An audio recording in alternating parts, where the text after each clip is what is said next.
Nilam, jangan lari-lari, ucapku sambil berlari mengejar anak perempuan itu. Bule, ayo ke sana, cepetan, cepetan, ucap Nilam begitu bahagia. Meski merasa lelah, namun bibirku selalu tersenyum ketika melihat bocah perempuan itu. Assalamualaikum warahmatullahi wabarakatuh. Kembali lagi dengan channel Suara Kala. Sebelum masuk ke ceritanya, tekan dulu tombol like, juga subscribe, dan nyalakan juga lonceng notifikasinya agar tidak ketinggalan cerita-cerita lainnya. Dan yang mau langsung membaca kisah ini bisa masuk ke akun Twitter @netrasandikala. Tanpa berlama-lama, mari kita mulai ceritanya. Nilam, jangan lari-lari, ucapku sambil berlari mengejar anak perempuan itu. Bule, ayo ke sana, cepetan, cepetan, ucap Nilam begitu bahagia. Meski merasa lelah, namun bibirku selalu tersenyum ketika melihat bocah perempuan itu. Terlihat raut wajahnya begitu sumringah, seolah ia tak pernah mendapatkan hiburan seperti ini. Sejenak aku teringat saat mendapati kabar dari Rian bahwasanya Niken, istrinya, pergi dari rumah bersama selingkuhannya. Aku tak menduga kalau wanita sekalem Niken berani berbuat demikian. Semenjak mendengar kabar itu, keinginanku untuk segera pulang ke kampung halaman begitu menggebu. Namun pekerjaan yang padat tidak mengizinkanku. Dan barulah hari ini, akhirnya aku bisa pulang ke kampung halaman. Namun saat sampai di kediaman Rian, aku begitu tercengang ketika mendapati Nilam sedang sibuk sendiri di dalam rumah. Wajahnya lusuh, sosoknya seperti tak terurus. Harusnya bocah sekecil itu sedang asik bermain, bukan malah sibuk dengan pekerjaan rumah tangga. Aku ingat tadi pagi saat mengajak Nilam jalan-jalan. Meski ia takut dimarahi oleh ayahnya, tapi dengan tawaran maut, akhirnya aku berhasil membujuknya. Aku tak peduli kalau Rian mencari keberadaan Nilam. Toh aku sudah mengirimkan pesan kalau anaknya itu pergi bersamaku ke pasar malam. Dan disinilah kami. Riuhnya pasar malam membuat Nilam begitu bersemangat. Sepertinya ia lupa dengan kondisinya saat ini. Bahkan saking bersemangatnya, bocah itu hampir menjajal semua permainan. Hei, Nilam, jangan lari-lari, nanti hilang loh, ucapku menegurnya. Bocah itu menggeleng. Nilam mau naik itu, ucapnya sambil menunjuk ke arah permainan biang lala. Aku mendongak ke atas. Seumur hidup tidak pernah naik wahana itu. Melihatnya saja sudah membuat kakiku gemetaran. Nilam beneran mau naik itu? Gak mau nyoba yang lain aja? Tanyaku. Nilam menggeleng. Dengan raut wajah memelasnya, ia memaksaku menaiki wahana itu. Terpaksalah kuturuti kemauannya. Ini aman kan mas? Nggak jatuh kan? Tanyaku memastikan kepada petugas wahana. Aman mbak, kalau jatuh ya cuma ke bawah toh, ucapnya acuh sambil menutup pintu wahana yang kami duduki. Klak. Tubuhku menegang saat benda seperti kurungan burung ini mulai bergerak. Bocah perempuan itu begitu aktif. Sepertinya ia tak punya rasa takut sedikit pun. Klak. Aku mengeluh saat sangkar besi yang kami duduki berhenti di poros roda paling atas. Bule takut? Tanya Nilam. Aku menggeleng, membohongi bocah kecil itu. Aku tak mau diremehkan olehnya. Bagus ya bule, kata Nilam sambil melongokkan kepalanya ke bawah. Iya bagus, kamu suka? Tanyaku. Belum sempat Nilam menjawab, benda ini mulai bergerak lagi. Kalau saja bukan karena Nilam, aku tak akan sudi melakukannya. Bahkan kurasakan biang lala ini mulai berputar lebih cepat. Gila, aku tak tahan. Perutku sudah begitu mual. Bisa kupastikan bakal muntah setelah ini. Sedangkan Nilam, bocah kecil itu tertawa lepas, seolah suara tawanya tersimpan begitu dalam. "Ibu, dadah, ibu, ibu." Seolah ada yang terjatuh dari dasar perut. Langsung kubuka mata, melihat ke arah Nilam. "Nilam, manggil siapa?" Tanyaku sedikit lebih keras. "Ibu," ucapnya singkat, lalu kembali menoleh ke jendela dan melambaikan tangannya. "Ibu? Ibu siapa?" Tanyaku bingung. "Ibu Nilam," ucapnya sambil menunjuk ke bawah. Segera aku ikuti arah telunjuknya. Meski dari ketinggian, aku masih bisa menangkap sosok Niken yang berdiri di tengah kerumunan. Panik, aku bergegas meminta petugas wahana untuk segera menghentikan wahana ini. "Niken!" teriakku keras mengimbangi suara deru mesin. Aku tak peduli dengan pandangan orang. Saat ini, yang terpenting adalah aku bisa bertemu dengan wanita itu untuk meminta penjelasan. Aku begitu penasaran kenapa dia menghilang selama berbulan-bulan tanpa jejak, meninggalkan anak dan suami tanpa kabar yang jelas. Padahal setahuku, Niken begitu sayang dengan Nilam. Pak, sudah berhenti. Hei, Niken!" teriakku saat benda mirip sangkar ini melewati petugas. Bukan berhenti, malah benda yang kami tumpangi semakin kencang menuju ke atas. "Pak, sudah, aku mau turun." Umpatku kencang dari atas wahana. Banyak orang melihatku dengan pandangan mencela. Sebagian terkekeh geli, sebagian kaget dengan lantangnya suaraku. "Wow, perempuan cantik kok mulutnya rusak," ucap penjaga wahana saat ia membukakan pintu untukku. "Halah, cangkeman mas, aku loh wis ngomong bola-bali, dasare kupingmu ora ono bolongane kok." "Halah, mulutmu mas, aku loh sudah bilang berulang kali, dasarnya telingamu itu tidak ada lubangnya toh," ucapku langsung menggandeng Nilam untuk pergi dari sangkar itu. Bergegas aku menuju ke arah lapangan. Kepalaku terus mengedar mencari keberadaan Niken. Sial, kenapa banyak sekali orang lalu lalang? Kalau seperti ini, aku kesulitan untuk mencarinya. "Niken, Niken!" panggilku, berharap wanita itu menjawab. Namun berulang kali aku memanggil, tak ada satupun sahutan darinya. Aku menghela nafas. Lelah mundar-mandir, maka aku putuskan untuk pulang ke rumah saja. Mungkin saat ini Niken sudah berada di sana. Sepanjang jalan aku terus berpikir, menerka apa yang sedang Niken lakukan di tempat seperti ini. Apa benar Niken selingkuh? Batinku tak percaya. Aku kenal betul dengan Niken. Ia juga teman baikku semenjak kecil. Jadi aku pun tahu perangainya seperti apa. Bagai tersambar petir, langkahku terhenti seketika. Aku menyadari ada sesuatu yang aneh. "Astagfirullah, Nilam," ucapku lirih saat mendapati bocah itu tak ada di sampingku. Bodoh, kenapa aku bisa lupa dengan Nilam? Sejak kapan bocah itu melepaskan cekalan tanganku? Dengan berlari sekuat tenaga, aku menuju ke arah pasar malam. Kalau Nilam hilang, bukan hanya Rian yang akan membunuhku, tapi keluarga besar pun juga bakal ikut membantunya.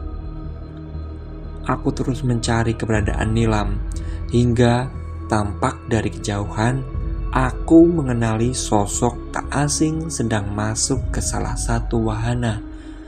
"Rumah hantu," ucapku bingung. Bergegas berlari menuju ke arahnya. "Hei, Nilam, astagfirullah!" teriakku berusaha mencegahnya. Namun terlambat, bocah itu sudah masuk ke dalam rumah hantu. Brengsek, kenapa jadi seperti ini? Aduh, apa yang harus aku lakukan? Aku tidak sudi masuk ke dalam sana. Tapi aku juga tidak bisa membiarkan Nilam berkeliaran di wahana itu. Wohohoho. Aku tersentak ngeri. Kalau dari luar saja, suara wahana ini sudah begitu menyeramkan. Bagaimana dengan kondisi di dalamnya? Sekelebat, otakku membayangkan Nilam meringkuk, menjerit ketakutan di tengah ruang gelap. Tidak, aku harus berani. Tidak mungkin aku membiarkan Nilam sendirian di dalam sana. Jadi masuk gak mbak? Tanya petugas penjaga loket. Aku sebatas melirik, lalu menyerahkan selembar uang. Dengan menahan nafas, aku mulai masuk ke dalam. Seketika suasana berubah. Terlihat ruangan itu seperti labirin. Cahaya temaram serta asap tipis membuatku begitu enggan untuk melangkah. Belum lagi bau tanah basah dan dupa bercampur menjadi satu. Aku tersentak saat melihat ada sesuatu yang melongok di ujung ruangan. Benda itu perlahan hilang, muncul. Kadang hanya terlihat kuncirnya saja. Pocong anjing. Umpatku langsung kembali keluar. Aku tidak akan kuat kalau harus menyusuri wahana ini. Jauh lebih baik menunggu Nilam di pintu keluar. Aku meminta petugas untuk mencoba atau meminta petugas untuk menjemput bocah sialan itu. Namun, belum sempat aku meminta tolong, tampak siluet bocah yang aku kenali meringkuk di dekat pintu keluar rumah hantu. Nilam? Teriakku langsung menghampirinya. Wajah Nilam begitu pucat, bahkan kurasakan nafasnya naik turun tidak teratur. Nilam, kenapa di sini? Nilam sama siapa? Tanyaku setelah melepaskan pelukannya. Nilam menggeleng, matanya tampak berkaca-kaca. Mau pulang, ucap Nilam sendu. Nilam gak apa-apa, mau pulang, ucap Nilam mulai menangis. Sekilas aku melirik ke arah petugas yang berjaga. Bagaimana bisa bocah si kecil ini diizinkan untuk masuk ke wahana rumah hantu? Sebentar ya, ucapku tak tahan. Mas, gimana sih? Keponakan saya masih kecil, kok diizinkan masuk? Ucapku sambil menunjuk ke arah pintu rumah hantu. Sendiri gimana toh mbak? Orang dari tadi sama ibunya kok, ucap orang itu. Jangan bohong mas, lihat nih, keponakan saya sampai ketakutan seperti ini, bentakku. Dengan ibunya, jelas dia pergi bersama aku. Terkecuali Niken bertemu dengan Nilam dan mengajaknya bersembunyi di wahana ini agar tidak ada yang melihat. Walah mbak, pikiranmu itu kacau. Namanya juga rumah hantu. Kalau mau nikmat, ya ke rumah bordil saja toh, tukasnya. Emosiku mulai naik. Gila, bagaimana bisa dia berucap tak senonoh seperti itu? Sudah Tomin, jangan begitu. Nanti kedengaran sama yang lain, tegur petugas lainnya. Aku maju, hendak menamparnya. Namun cekalan tangan Nilam membuatku mengurungkan niat. Bule, pulang, ucapnya. Aku mengangguk, langsung ku gendong bocah itu untuk segera pergi dari tempat ini. Nilam, tadi masuk ke rumah hantu sama siapa? Tanyaku lembut. Nilam tak menjawab. Ia terus menggelengkan kepalanya. Terus, ibu sekarang di mana? Tanyaku mencoba mengulik. Pulang bule, ucapnya. Aku menghela nafas. Ya sudah, jangan bilang ayah ya kalau Nilam ketemu sama ibu, oke? Pintaku. Bukan aku melarang, tetapi kalau Rian tahu, pasti dia bakal mencak-mencak dan mulai berdrama lagi. Jauh lebih baik saat ini aku diam, sembari mencari informasi di manakah keberadaan Niken. Menurutku, kalau perempuan itu bisa datang ke pasar malam, berarti ia tinggal tidak jauh dari tempat ini. Sesampainya di rumah Rian, aku mengurungkan niat untuk masuk ke dalam. Beruntung Nilam tidak melihat kelakuan ayahnya yang tengah asik berduaan dengan seorang wanita. "Loh, Res, mau dibawa kemana anakku?" tanya Rian dari ambang pintu. "Sana pacaran sama wanita itu. Kasihan Nilam kalau lihat bapaknya lagi begituan," ucapku tak menoleh barang sedikit pun. Enak saja, meski dia lebih berhak atas Nilam, tapi aku tak mau membiarkan keponakanku trauma melihat kelakuan ayahnya. Bawa Nilam ke sini," pinta Sinta dari ambang pintu. Aku berhenti, menatap wanita itu meremehkan.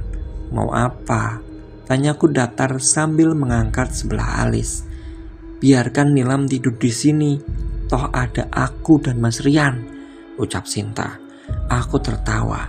Bagaimana mungkin wanita itu berucap demikian, padahal mereka masih belum sah sebagai suami istri.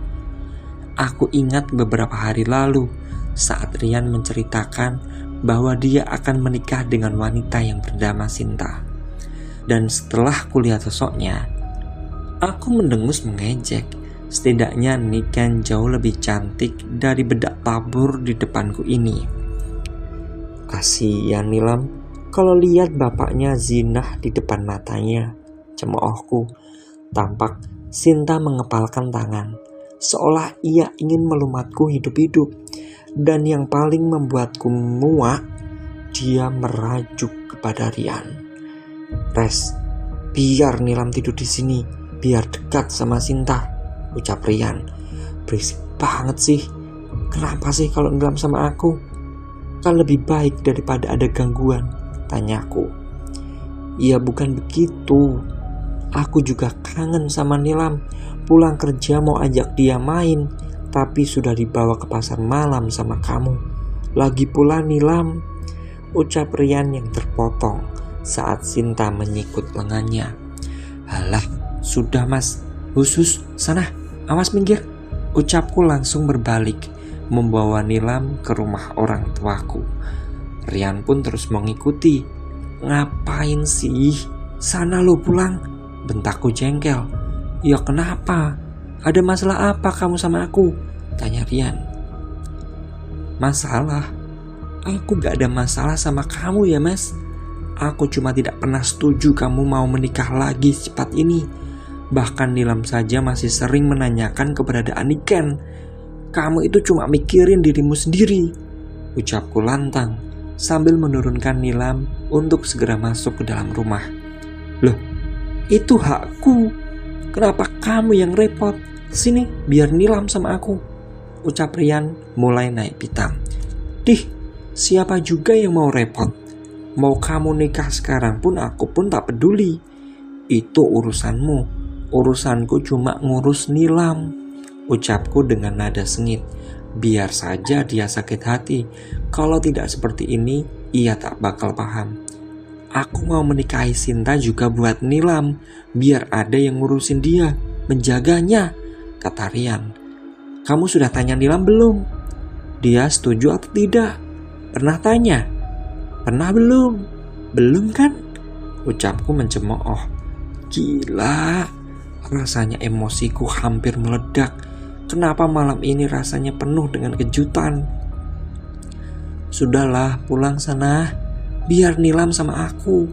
Gak bakal aku telantarkan. Lagi pula belum tentu Sinta bisa ngurus Nilam kok," ucapku langsung masuk dan menutup pintu dengan kencang. Resti, bocah gila. Malah ditutup pintunya," teriak Rian sambil menggedor pintu dengan keras. Andai bapak ibu masih ada, tak bakal Mas Rian berani seperti itu. Kelakuannya sudah sangat berubah semenjak kepergian Niken. Dulu dia laki-laki pendiam dan tak pernah berbuat neko-neko. Tapi lihat sekarang, sangat berbanding terbalik. Menjaga istri saja tidak becus, malah memberikan anaknya ke orang lain. Jengah Bergegas aku masuk ke dalam kamar untuk menemui Nilam.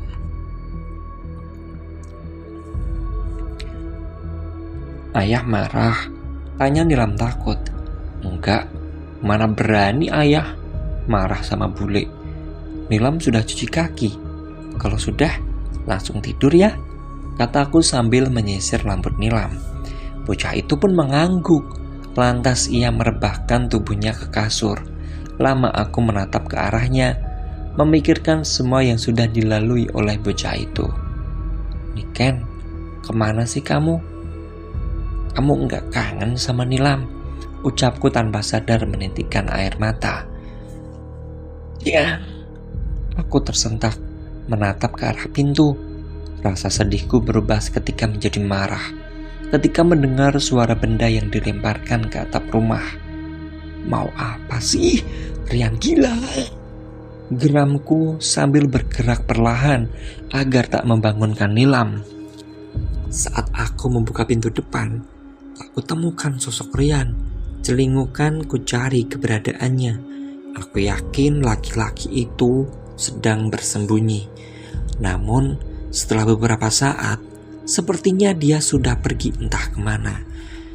Jengkel, ku tutup pintu dengan kekuatan yang cukup besar. Kenapa hidupku begitu kacau? Belum punya keluarga sendiri, malah ngurusin keluarga orang lain. Daripada stres, kuputuskan untuk membuat secangkir kopi dan menghidupkan sebatang rokok. Mungkin dengan begitu, perasaanku bisa sedikit rileks.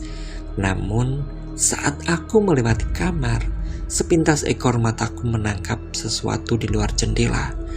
Aku langsung menoleh, dan betapa terkejutnya saat melihat ada bayangan hitam berdiri di seberang sana. Itu adalah sosok pocong. Terlihat jelas siluet bentuknya yang berkuncir. Namun aku teringat dengan Rian. Pastilah pria itu datang untuk menakut-nakutiku. Aku mendengus, kembali melangkah ke arah dapur. Biar saja dia berdiri di sana sampai subuh, aku tak bakal tertipu. Maka kulanjutkan untuk berjalan ke arah dapur. Aku langsung menoleh ke arah kamar mandi saat mendengar ada yang membuka keran air. Kali ini aku waspada. Tidak mungkin Rian ada di dalam sana. "Nilam," ucapku. Ada sahutan. Suara guyuran air terdengar lebih jelas, seolah ada orang yang sedang mandi di sana. Aku menggeleng. Tak mungkin itu Nilam. Dengan jantung berdebar, aku berjalan menuju ke arah kamar mandi. Hingga saat aku menyentak pintu dengan keras, tubuhku langsung mematung. Sial, tak ada seorang pun di ruangan itu. Sadar kalau itu bukan perbuatan manusia, bergegas aku kembali ke dapur untuk mematikan kompor. Namun saat aku tiba di depan kompor, ku dapati satu benda asing. Kamboja, ucapku bingung sambil mengangkat bunga itu. Semalaman aku memikirkan arti tentang bunga Kamboja. Namun sejauh aku berpikir dan menerka, tak satu pun jawaban yang muncul. Tok tok tok tok tok. Resti. Panggil suara Rian mengganggu lamunanku. Si kampret, pagi-pagi udah berisik, ucapku sambil melihat ke arah jam dinding yang menunjukkan pukul 6 pagi. Ingin kuhiraukan saja, namun nyatanya gedoran itu semakin menjadi. Bahkan kalau dibiarkan barang 5 menit saja, mungkin pintu rumah sudah jebol karena ulahnya. Berisik, teriakku. Bule, jangan teriak-teriak dong, keluh Nilam yang menutupi telinganya. Hehehe, maaf ya, sudah tidur lagi. Jangan bangun pagi-pagi, nikmati masa mudamu nak, ucapku sambil mengelus kepalanya. Bukan aku tak mengajarkan Nilam untuk bangun pagi. Biarlah dia melakukan apapun yang dia mau. Biarkan Nilam, bocah kecil itu, menikmati masa kanak-kanaknya. Resti, bangun! Suara Rian makin terdengar meninggi. Bergegas aku keluar kamar untuk menyambanginya. Ngapain sih? Masih pagi udah berisik, ucapku. Awas! Kata Rian mendorongku minggir. Mau ngapain? Aku menahan lengan Rian agar tak beranjak. Jemput Nilam lah, mau aku antar ke sekolah. Kalau bareng kamu bisa rusak perilakunya. Lihat, jam 6 pagi kok masih tidur, kata Rian sambil menyentak tanganku dengan keras. Biarin kenapa? Bapaknya juga tidak peduli kok. Isi otaknya cuma Sinta, ucapku mengolok. Rian terlihat menyipitkan mata. Begitulah dia kalau sudah marah dengan lawan bicaranya. Aku itu capek debat terus sama kamu. Nilam itu anakku. Jangan malah membuatnya jauh denganku. Paham? Kata Rian. Aku memandang Rian cukup lama, mempertimbangkan sesuatu. Oke, silahkan rawat Nilam, tapi bawa pulang Niken dulu. Semalam aku lihat dia ada di pasar malam. Berarti ada kemungkinan dia tinggal di dekat sini kan? Ucapku. Tampak raut wajah Rian berubah. Ada rasa penasaran dan sesuatu yang tak bisa aku tangkap dengan jelas. Apa layak mencari seorang istri yang sudah pergi meninggalkan suami dan anaknya? Tanya Rian. Aku diam, mencerna kalimatnya. Selama ini Rian selalu mengatakan kalau Niken pergi dengan laki-laki lain. Tapi aku tak percaya, meski dia sudah memberikan banyak bukti. Bagiku, foto bukan barang bukti yang cukup akurat, terkecuali dia sedang bertelanjang bersama laki-laki di dalam kamar. Kalau hanya sekedar foto di pinggir jalan saja, bisa jadi itu cuma kenalan Niken atau temannya. Nah, bener kan? Sekarang minggir, aku mau menjemput anak perempuanku, kata Rian langsung masuk. Berlagak argumennya tak bisa aku tampik. Tapi biarlah, aku pun tak bisa memaksakan kehendak. Yang harus aku cari tahu hanya keberadaan Niken saat ini. Aku mengangguk, mempersilahkan Rian untuk membawa Nilam.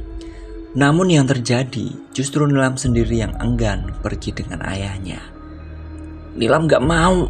Nilam mau sama ibu, sama bule, kata Nilam menangis, memegangi kakiku dengan erat. Nilam, sama ayah dulu ya. Nanti sore kesini lagi, kita main lagi, oke? Ucapku. Nilam menggeleng. Gak mau. Nilam mau di sini, mau sama ibu, mau sama bule, ucap Nilam. Nilam, nurut sama ayah. Pulang sekarang, bentak Rian. Ibu, Nilam mau sama ibu, ucap Nilam langsung berlari dan menutup pintu kamar dengan keras. Aku dan Rian tersentak, bahkan kulihat tangan laki-laki itu sudah mengepal kuat, menandakan kalau emosinya siap meledak. Sudah, biar aku urus dulu, nanti aku antar ke rumahmu, pulang dulu sana, kataku. Tapi Res, kata Rian. Aku menggeleng, memintanya untuk pergi dan segera membuka pintu. Klak. Nampak Nilam meringkuk di ujung ruangan. Nilam, sini duk, sama bule, pintaku. Kenapa sih menangis? Katanya mau jadi preman. Gak ada tuh preman yang cengeng, kataku mengingatkan impian Nilam. Sungguh, awal pertama aku mengetahui cita-citanya, aku menentang habis-habisan. Namun setelah tahu makna preman bagi Nilam, selalu membuatku tertawa sendiri. Bagi perempuan kecil itu, menjadi preman adalah pemberani dan tidak cengeng. Nilam mau sama ibu. Nilam tidak suka sama dia, ucap Nilam. Aku tahu siapa yang dimaksud dia oleh Nilam. Bahkan aku sendiri pun kurang begitu suka dengan Sinta. Aku menghela nafas panjang, bukan berkata lagi, namun segera ku peluk tubuh mungil itu. Nilam, kemarin kan sudah ketemu ibu. Nanti kita ke pasar lagi ya. Siapa tahu ibu juga datang lagi ke sana, ucapku. Nilam mengangkat kepalanya. Ia memandangku dengan tatapan tak terbaca. "Itu bukan ibu," ucapnya lirih. Aku mengerutkan dahi. Apa maksud bocah ini? Bukannya semalam Nilam bilang kalau ketemu dengan Niken? Loh, kemarin kan Nilam bilang ketemu sama ibu. Lupa? Tanyaku. Nilam menggeleng. "Itu bukan ibu. Nilam mau ketemu sama ibu," ucap gadis itu kembali menangis. Sial, aku tak suka seperti ini. Kenapa harus melihat dan merasakan kesedihan Nilam? Niken setan, kenapa kamu malah pergi sih? Bukannya dulu pernah bilang tidak akan meninggalkan Nilam dalam keadaan apapun. Sudah dong, jangan nangis lagi. Bule jadi ikut sedih nih. Bule janji pasti bakal nyariin ibu kamu. Tapi jangan nangis ya, ucapku mengibah. Andai Rian tahu seberapa sakit perasaan anaknya ini, mungkin dia bakal lebih perhatian lagi. Perlahan Nilam berhenti menangis. Lalu setelahnya, bocah itu langsung berdiri dan mengambil sesuatu di kantung celananya. "Buat bule," ucap Nilam. Aku tersentak saat melihat benda yang ada di tangan Nilam. "Ini apa?" tanyaku. Nilam menggeleng. Ia menyerahkan bunga kamboja yang sudah kusut dan kembali merebahkan tubuh ke kasur. Tergesa, aku segera pergi ke dapur, memastikan kalau bunga ini yang kutemukan semalam. Namun, saat aku melihat ke meja makan, bunga kamboja lain masih di sana. "Nilam, kamu dapat bunga ini dari siapa?" tanyaku. "Dari ibu," ucapnya. Aku semakin bingung apa yang sebenarnya terjadi. Tadi dia bilang kalau itu bukan dari ibunya. Sekarang bilang kalau itu dari ibu. Mana yang harus aku percaya? "Nilam, katanya wanita kemarin bukan ibu. Jadi Nilam dapat bunga ini dari siapa?" tanyaku perlahan. "Ibu, semalam ibu kasih itu ke Nilam buat bule," kata Nilam polos. "Jadi Nilam ketemu sama ibu di pasar malam?" tanyaku perlahan agar dia paham maksud dengan perkataanku. Ia menggeleng. "Lah, terus Nilam ketemu sama ibu di mana?" tanyaku bingung. Bocah itu memandangku sesaat, kemudian ia menunjuk ke arah jendela. "Nilam ketemu ibu di jendela itu?" tanyaku memastikan. Nilam mengangguk. Kalau benar ini dari Niken, kenapa dia tidak menemuiku? Apa yang sebenarnya terjadi dengan perempuan itu? Nilam mengangguk. Kalau benar ini dari Niken, kenapa dia tak menemuiku? Apa yang sebenarnya terjadi dengan perempuan itu? Otakku berpikir cepat. Ingin rasanya menanyakan semua ini kepada Rian, tapi aku tak boleh gegabah. Aku yakin ada pesan tersirat yang ingin disampaikan Niken kepadaku. Namun, semakin lama aku berpikir, justru kepalaku tak menemukan jawaban dari semua ini. "Bule, Nilam mau mandi," ucap Nilam membuyarkan lamunanku. Mandi? Di sini ada pakaian Nilam tidak? Tidak ada ya? Ya udah, kita ambil pakaian Nilam dulu ya di rumah ayah, ucapku. Nilam tampak cemberut. Namun setelah kubujuk, akhirnya dia mau pulang ke rumahnya. Sesampainya di rumah Rian, aku tak mendapati seorang pun di sana. Sepertinya Sinta dan Rian sudah pergi bekerja. Beruntung, Niken pernah memberitahuku kunci cadangan yang selalu ia sembunyikan di bawah pot bunga. Klak. Kubuka pintu. Namun seketika hidungku menangkap aroma tak sedap. Gila. Sudah berapa lama Rian tak membersihkan rumah? Apa dia tidak sadar dengan aroma busuk seperti ini? Nilam, bau nggak? Tanyaku. Namun Nilam tampak memandangku kebingungan. Bau apa? Tanya Nilam. Ini bau bangkai. Masa Nilam tidak kebauan sih? Tanyaku. Nilam menggeleng. Bergegas ia menarik tanganku untuk masuk ke dalam kamarnya. Namun ketepis. Aku memintanya duluan. Gila, dari mana asal bau ini? Perasaan kemarin pagi aroma ini tidak ada. Kususuri segala tempat, namun tak kutemukan sumbernya. Aneh, perasaan aroma busuk itu ada. Kenapa sekarang menghilang? Segera aku mengambil beberapa baju untuk Nilam. Namun saat aku melihat ke arah figura yang berisikan foto Nilam dan Niken, jantungku langsung berdebar keras. Tampak satu foto Nilam dan Niken sedang berpose di bawah pohon kamboja. "Nilam, tunggu di sini ya," pintaku. "Kamboja?" ucapku lirih. Sejak kapan Rian suka dengan pohon seperti ini? Setauku dia tak pernah suka dengan aroma bunga apapun. Aku membuka pintu kaca dan mulai melangkah keluar. Kucermati pohon itu. Seketika aroma busuk mulai menguar kembali, namun tercampur dengan wangi bunga ini. Kulihat sekitaran, mencari bangkai hewan, namun tak ketemukan apapun yang membusuk. "Ibu suka pohon kamboja," ucap Nilam dari arah pintu. Namun kali ini ada raut wajah yang berbeda darinya. Aku paham sekarang. Benar dugaanku. Pasti ada yang ingin disampaikan oleh Niken. Tapi apa? Apa hubungannya dengan bunga kamboja? Seharian ini aku terus mencari apapun yang bisa menjawab teka-teki ini. Namun tak ada satupun petunjuk yang kuperoleh. Kepalaku begitu pusing memikirkan semuanya. Tanpa sadar, aku tertidur di ruang keluarga bersama Nilam. Aku menggeliat, melihat sekitar yang ternyata hari sudah gelap. "Nilam," panggilku. Tak ada sautan. Ku coba untuk masuk ke dalam kamar. Tap. Ku nyalakan satu persatu lampu. Namun bocah kecil itu juga tak tampak batang hidungnya. "Nilam," panggilku. Aku menoleh ke arah ruang makan saat mendengar suara kursi yang ditarik dengan keras. Bergegas kulangkahkan kaki ke sana. Aku yakin kalau Nilam sedang ada di ruangan itu. Namun saat aku sampai di ambang pintu, justru yang kulihat adalah sosok dewasa yang sedang sibuk di meja makan. Awalnya aku pikir wanita itu adalah Sinta. Namun saat lebih dekat, "Niken?" tanyaku kaget. Wanita itu menolehkan kepala. Senyumnya mengembang penuh kebahagiaan.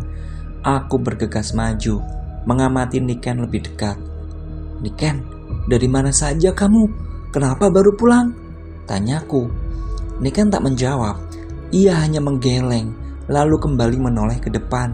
Aku heran, tak biasanya Niken bersikap seperti ini kepadaku. Apa dia sedang tidak enak hati? "Niken?" tanyaku tanpa beranjak.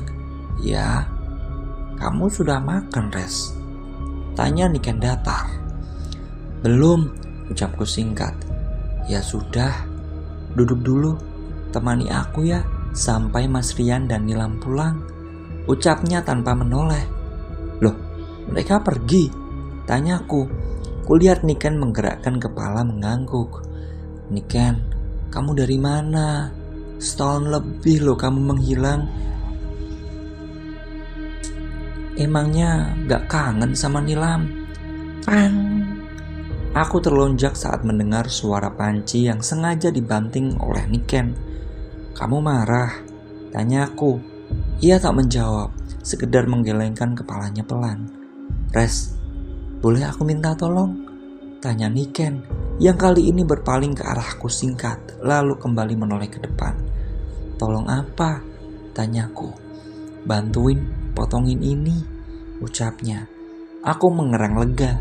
Kupikir dia akan pamitan dan melimpahkan tanggung jawab Nilam kepadaku. "Bantu potongin apa sih? Sini aku bantu," ucapku langsung bergerak ke arah Niken. Namun saat aku sudah sampai di sampingnya, seketika mataku membulat saat melihat banyak darah menggenang di sekitar situ. "Kamu lagi buat apa sih? Kok banyak darah?" ucapku bingung masih terus melihat sekitar lantai. "Tolong potongin ini ya," ucap Niken yang berbarengan dengan suara tebasan pisau yang cukup keras. Aku awalnya tak menyadari, namun saat menoleh, Ternyata Niken sedang memotong kepala Nilam. Seketika tubuhku mundur sampai terjengkang ke belakang. "Res, kok malah pergi? Tolong bantu potongin ini," ucap Niken yang wajahnya sudah berubah mengerikan. Aku menggeleng, terus mundur menjauh dari sosok itu. Aku yakin kalau orang ini bukanlah Niken. "Mau kemana, Res? Bukannya kamu mau membantuku? Kenapa malah pergi?" tanya Niken menatapku dengan wajah yang sudah berlumuran darah.